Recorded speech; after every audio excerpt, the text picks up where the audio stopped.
వాళ్ళతో యుద్ధం అది.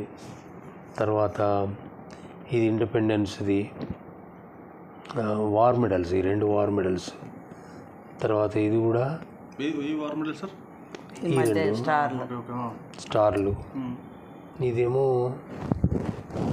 అస్సాం బెంగాల్ అనుకుంటా, ఉంటుంది రికార్డు ఉంటుంది, నేను చూపిస్తా. ఎన్ని యుద్ధాలలో పాల్గొన్నారు సార్? 2 65లో పిల్లవాడిగానే పాల్గొన్నా. ట్రైనింగ్ అయిపోగానే నన్ను ఫస్ట్ ఈ బెంగళూరులో ట్రైనింగు అది కంప్లీట్ అవుతూనే నన్ను నా వెంట బీహారీ పొలాల వాళ్ళకి ఇంకేం తెలియదు, ఓ 10 మందిని వేసుకొని పోయినా. ఇక్కడికి 4.5 రోజులు 3 రైళ్ళు మార్చి జోర్హాట్ అంటే నాగాల్యాండ్ బార్డర్ అక్కడికి పోయినా. అక్కడ పోయి గార్డ్ రూమ్లో రిపోర్ట్ చేస్తే ఫస్ట్ 4.5 రోజులు ప్రయాణం చేసిపోతే మాకు ఛాయ్ మంచినీళ్ళు కాదు, ఓ తుపాకీ ఇచ్చి, ఓ 303 రైఫిల్ ఇచ్చి, ఓ 25 రౌండ్లు ఇచ్చి చలో జంప్ అని తీసుకుపోయి ఒక ట్రెంచ్లో పడేసిండు మమ్మల్ని. ఇండియా పాకిస్తాన్ యుద్ధం, ఫస్ట్ యుద్ధం. అప్పుడు మనమే గెలిచినాం అనుకో. ఇది లాల్ బహదూర్ శాస్త్రి ఉండే. ఆ వార్ అయిపోయిన తర్వాత నేను మళ్ళీ స్పెషల్లీ నేను చాలా వాటిల్లో నా ఫీల్డ్లో చాలా స్పెషలైజ్డ్, విమానాలలో రాకెట్ లాంచింగ్ అంటే మిసైల్స్లో, తర్వాత గ్రౌండ్ రాడార్స్, తర్వాత నాన్ డిస్ట్రక్టివ్ టెస్టింగ్, తర్వాత ఎర్లీ వార్నింగ్, రకరకాల రాడార్స్ విమానాలలో కూడా. చెప్తున్నా కదా, రాడార్ అంటే టెక్నికల్ పర్సన్. నేను టెక్నికల్ పర్సన్. ఇక్కడ ఇంజనీర్ అని అనొచ్చు, మాకు బీటెక్ కూడా ఇస్తారు ఇప్పుడు. అట్లాంటి ట్రైనింగ్ ఇచ్చేది మాకు అక్కడ. బయట ఆ కోర్సులు లేవు ఆ రోజులలో, అసలు రాడార్ అంటేనే తెలియదు ఆ రోజులలో ఎవరికి. So 71 war major war and యాక్టివ్గా పార్టిసిపేట్ చేసిన. అది అస్సాంలోనే బంగ్లాదేశ్ బార్డర్లో. అది ఎందుకు యాక్టివ్ అంటే నేను చేసిన మొత్తం పెద్ద రాడార్ స్టేషన్ అది.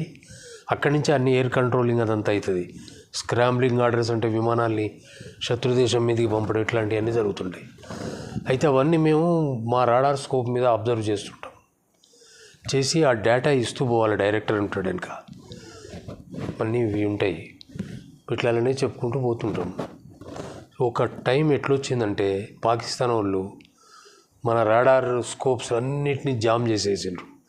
జామ్ అంటే చిన్న ఏవో పెట్టి ఒక విమానం ఉంటే 100 విమానాలు ఉన్నట్టు అక్కడ అసలు విమానాన్ని కనుక్కోలేము, దాన్ని జామింగ్ అంటారు. సో అట్లా చేస్తే మొత్తం ఫెయిల్ అయిపోయినాయి. బట్ ఫార్చునేట్లీ నాది ఒక్కటే పనిచేసింది. అది హైట్ రేంజ్ వేరే టైప్, అది పనిచేసింది. నేను ఇచ్చిన ఇన్ఫర్మేషన్ తోటి 4 ఎయిర్క్రాఫ్ట్, ఇండియన్ ఎయిర్క్రాఫ్ట్ మనవి, మా డైరెక్టర్ స్క్రాంబ్లింగ్ ఆర్డర్ ఇచ్చిండు, పోయి షాట్ డౌన్ చేసేసినాయి. దాదాపు గువాహటి దాకా వచ్చిండు వాళ్ళు. అక్కడనే అది మా మీదకే రావడానికి, మా రాడార్ స్టేషన్ బాంబింగ్ చేయడానికి వస్తున్నాయి. సో నేను ఇచ్చిన ఇన్ఫర్మేషన్ వల్ల ఇక్కడ ఉన్నాయి ఇవాళ, లేకపోతే ఆ రోజు అవుటే అంత మేము.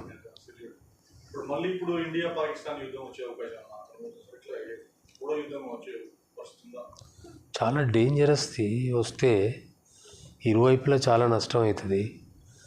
అయితే ఏంటంటే పాకిస్తాన్ డిస్ట్రెస్లో ఉన్నది. నిజానికి వాళ్ళు ఏమీ చేయలేని పరిస్థితిలో ఉన్నారు.